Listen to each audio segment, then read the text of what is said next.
Okay, so now we're not talking about gambling anymore, which I'm sure you're pleased to know. In this case, we're talking about additional funding for arts and music education in public schools. This is an initiative statute, so this was placed on the ballot by somebody gathering enough signatures to have it placed on the ballot. Here's what a yes vote means. A yes vote means that the state would provide additional funding specifically for arts and music education in public schools. This amount would be above the amount of funding for public schools and community colleges that is constitutionally required right now. A no vote means that funding for the arts in public schools would continue to depend on state and local budget decisions.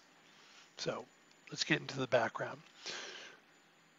Proposition 98, which was passed in 1988, amended the state constitution to require a minimum percentage of the state budget to be spent on K through 14 education. So K through 12 is kindergarten through high school. K through 14 is kindergarten through 2 years of community college.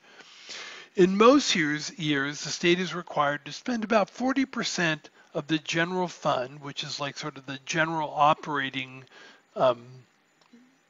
budget of the state, to meet what's called the minimum guarantee, the amount that they're required to spend on education as a result of Proposition 98. State law currently requires public schools to provide instruction in visual and performing arts to all students in grades 1 through 6, right? And state law also requires, let me move this out of the way, state law also requires public schools to offer courses in grades 7 and 8, but as electives, okay? Proposition 28 would require that the state to provide additional funding above the minimum guaranteed to fund arts and music education. Now, it does allow the legislature to reduce such funding in a year when the legislature provides less than the minimum guarantee. So if there's a shortfall in funds, the legislature reduces the amount we're spending on education. They can also reduce the amount that's being spent on arts and music education. 70% of the money that is going to be allocated for if Proposition 28 passed would go to schools based on their share of statewide enrollment. 30% of the money will go to schools based on their share of low-income students that are enrolled statewide.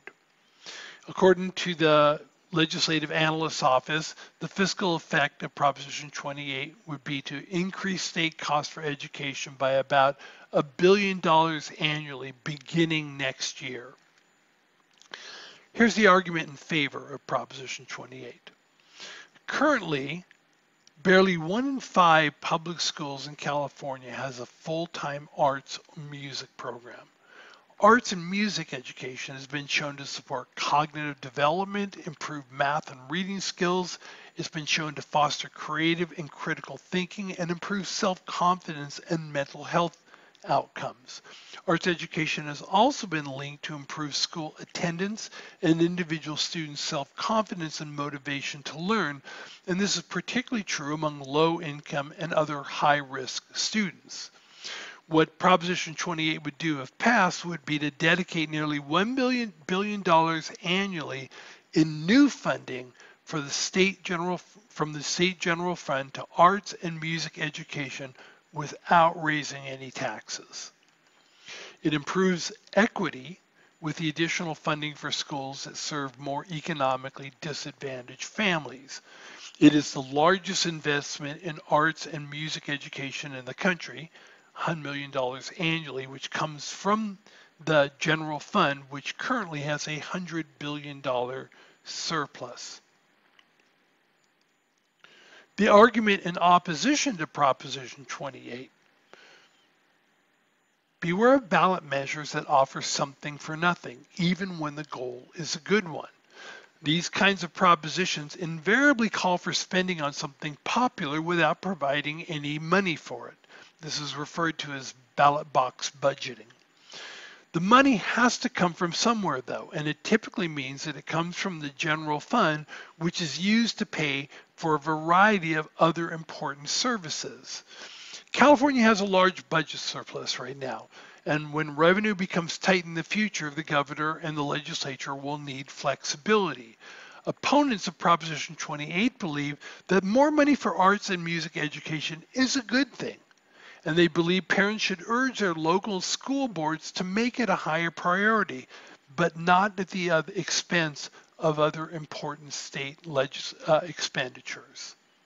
So a yes vote means the state would provide additional funding specifically for arts and music education in public schools. This amount would be above the amount of public spending on schools and community colleges that is constitutionally required, that minimum guarantee. A no vote would mean that funding for arts and education in public schools would continue to depend on state and local budget decisions. This is another one where the recommendations of the organizations that I chose to include in my table is kind of interesting. Now, the California Chamber of Commerce, the last I looked, did not take a position on this. The California Republican Party is neutral. They don't recommend a yes or no vote. The California Democratic Party recommends a yes vote. The California Labor Federation recommends a yes vote.